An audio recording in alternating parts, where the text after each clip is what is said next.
inside bareng Greatong Tongkrongan. Hai great people, yuk kita duduk santai dan dapat banyak insight di Gretong, Great Tongkrongan. Aku Katya dan hari ini aku kedatangan Great Ambassador dari Great Eastern Life Indonesia. Nah, beliau siap membagikan cerita inspiratifnya terkait dengan sosok malaikat kecil yang menjadi sumber semangat untuk kehidupan kesehariannya. Penasaran kan siapa? Yuk langsung saja kita kenalan. Halo Mas Halo, Aris, boleh dong ya. kenalan dulu ke Great Halo People. teman-teman, saya Aris Prasetya dari Grup Insurance. Terima kasih teman-teman udah mengundang saya ke sini. Oke, Mas Aris. Kalau kita baca dari kalender bulan April nih, Mas Aris loh, lagi edisi Mas Aris. Sosok yang menginspirasinya adalah dua malaikat kecil. Kira-kira siapa sih dua malaikat kecil itu? Ya, jadi dua malaikat kecil yang menginspirasi gue di dalam cerita gue di bulan April ini adalah anak-anak gue gitu ya. Namanya Aika Hasya Hanafi dan Araya Syahnum Hafizah gitu ya, anak pertama dan anak kedua gue gitu ya. Jadi kedua malaikat inilah yang menginspirasi gue, memberi gue semangat gitu ya, ngebooster gue untuk selalu bisa melakukan yang terbaik, memberikan arah tujuan baru dalam hidup gue gitu ya. Dan ini yang selalu menjadikan gue punya tenaga baru untuk melalui hari-hari yang akan datang gitu sih. Mas Aris kan tadi info kalau misalnya dua malaikat kecil ya, berarti ada dua anaknya nih. Boleh diceritain nggak sih ketika momen anak pertama lahir? Pasti kan itu benar-benar ngerasa kayak bedanya tuh kerasa banget ya dari yang mungkin sebelumnya masih cuma sama berdua sama pasangan, kemudian tiba-tiba ada sumber kekuatan di hidup kamu, gimana nih? Jadi gini Kat, untuk anak pertama ini memang spesial banget ya, karena buat gue pribadi gitu ya, anak pertama ini dia malah jadi sosok guru buat gue dan istri gue gitu ya. Kenapa? Karena anak pertama inilah yang mengajarkan gue dan istri gue menjadi orang tua gitu ya. Berbeda dengan anak yang kedua. Ketika anak kedua hadir dalam kehidupan gue dengan istri gue udah lebih siap. Kenapa? Karena gue udah belajar bagaimana menjadi orang tua dari kakaknya gitu ya. Jujur pas waktu anak gue pertama kali lahir, yang bisa keluar dari mulut gue cuman azan kala itu dan air mata yang terus mengalir sih gitu Ya ya. pasti langsung mewek ya, langsung hati Ya. kita langsung terenyuh-enyuh gitu ya. Bener banget, nih aja gue udah mau mewek lagi inget-inget masa itu ya. Karena bahas sosok yang menginspirasi kamu ya. Bener banget. Ada nggak sih momen-momen atau kebiasaan kecil atau mungkin tingkah laku dari anak kamu yang secara spontan atau tidak sengaja jadi apa ya? Jadi tamparan atau jadi ketukan hati kamu lah gitu. Oke. Gue bukan bapak yang so sweet gitu ya. Gue mungkin penganut kalau bahasanya sekarang VOC parenting katanya. Oke. Oke. Jadi gue nggak yang terlalu memanjakan anak-anak gue gitu ya, karena gue berpikir ataupun gue merasa gitu ya, kehidupan yang tidak mudah itu menghasilkan orang-orang yang kuat gitu ya. Gue bisa berada di posisi saat ini karena perjuangan bokap nyokap gue yang membimbing gue dengan cara yang memang tidak memanjakan gue gitu ya. Jadi dari kecil gue udah cukup tough hidup gue gitu ya, dan itu pengen gue terapkan juga ke anak gue, karena memang gue pengen mengajarkan bahwa dunia ini nggak mudah gitu ya, dunia ini tidak lembut gitu ya. Jadi kalau misalkan dari sekarang gue mendidiknya dengan cara yang mungkin bisa dibilang dengan cara yang hanya nyenengin dia gitu ya, atau misalkan mengiyakan apapun yang dia mau gitu ya, itu hanya akan membuat dia lemah dan akan dibantai oleh masa depannya dia yang lebih keras gitu sih. Tadi kan ngomongin soal pola asuh ya. Kamu sama pasangan kamu, sama istri kamu, ada nggak sih pola asuh yang berbeda yang tapi maksudnya udah diterapkan nih, udah dikomunikasikan dari awal?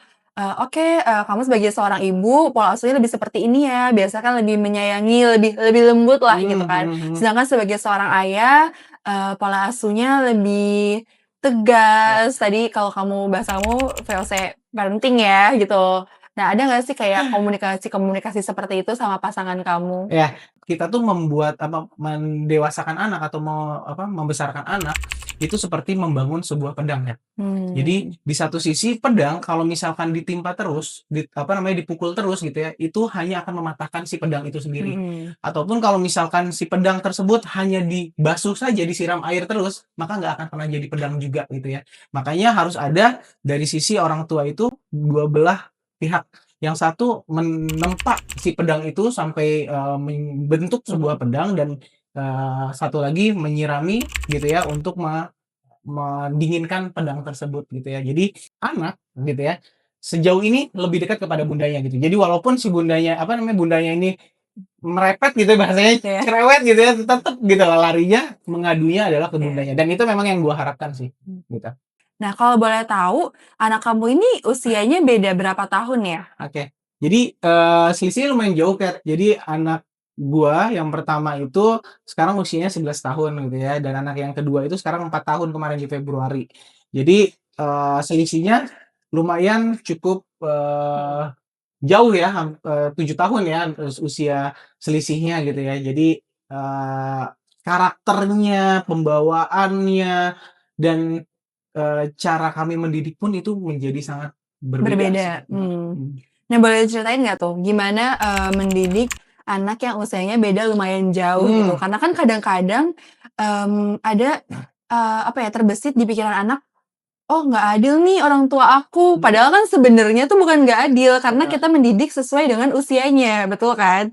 Jadi benar banget, kakaknya itu gitu ya yang usianya udah 11 tahun gitu ya, masih kadang-kadang merasa jealous gitu ya sama adiknya. Kenapa? Karena mungkin adiknya dilihat masih penuh kasih sayang, penuh perhatian gitu ya dibandingkan si kakaknya, di mana memang kakaknya ini kita anggap, orang tuanya ini adalah sudah menganggap kakaknya ini udah cukup dewasa untuk mengerti bahwa adiknya ini adalah sosok yang perlu dijaga gitu ya, dibandingkan kalau misalkan kakaknya yang mana saat ini kakaknya kita rasa udah pasti udah bisa jaga dirinya sendiri gitu ya. Cukup sulit untuk kami bisa memberikan pemahaman ke kakaknya gitu ya. Mudah-mudahan kakak Aika nanti dengar gitu ya, bisa mengerti bahwa adik Araya ini adalah orang yang memang belum bisa menjaga dirinya sepenuhnya. Jadi mudah-mudahan kakak Aika bisa menjaga Araya, melindungi dia gitu ya sampai kapanpun gitu. Biasanya cara kamu mengkomunikasikan ke anak kamu seperti apa tuh? Aika itu bukan lagi anak kecil yang harus diperhatikan terus gitu, tetapi gue lebih memposisikan Aika itu sebagai teman gitu kan. Jadi ketika Aika punya masalah, dia pengen curhat sama gue gitu, boleh. Bahkan nih Kat, gue itu sampai belajar ataupun menghafal gitu ya fansnya dia. Jadi grup band yang dia fans gitu ya, dia sukain gitu ya. Mungkin Kat tahu nggak Heart to Heart? Pernah dengar ya. Gue berani jamin gue lebih tahu banyak daripada Kat gitu ya. Dimana kalau misalkan gue tuh sampai tahu nama-nama personilnya, gue belajar gitu ya, gue hafalin, gue tahu coba baca-baca gitu ya kegiatan-kegiatan si Heart to Heart, mulai dari si namanya tuh ada Carmen gitu ya Kat ya, terus ada Carmen, ada Stella, ada Anna, masih ada 8 personil gitu ya. Memang dunianya berbeda, tetapi kita nggak boleh menutup mata bahwa kita harus paham gitu loh dengan dunia anak-anak kita yang memang beda generasi, beda suasana gitu ya. Cuman kalau misalkan kita nggak coba masuk ke dalam dunianya mereka akan anti sih sama kita. Nah, boleh dong kasih kata-kata nih untuk kakak Aika dan juga adik Raya yang mungkin nanti nonton nih video ayahnya. Oke. Aika udah menjadi inspirasi buat adik Aika, memberi contoh kepada Raya gitu ya, sampai mungkin Aika juga ngerasa apa yang Aika lakukan, apa yang Aika perlakukan gitu ya, semuanya dicontoh sama Raya. Itu adalah bentuk bangganya Raya kepada kakaknya. Kemana Aika pergi, Raya pengen ikut gitu ya. Dan terima kasih buat Aika udah menjadi guru untuk ayah dan bunda, hingga sekarang bisa menjadi ayah dan bunda seutuhnya, jadi orang tua yang sesungguhnya. Karena kalau nggak ada Aika, ayah dan bunda nggak akan pernah bisa menjadi orang tua gitu ya. Dan buat Araya tumbuh dan besar di kondisi yang jauh lebih baik daripada kakak. Araya udah tumbuh dalam kondisi yang dimana ayah sekarang udah bisa ngebiayain kehidupan Araya dan Aika sepenuhnya gitu ya.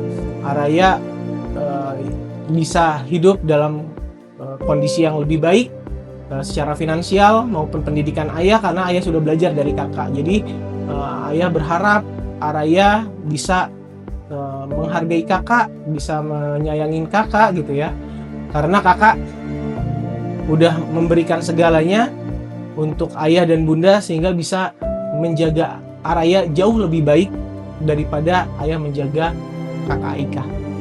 Gitu sih ya. Aku jadi ikut mewek, jadi ikut Sorry ya. tersentuh.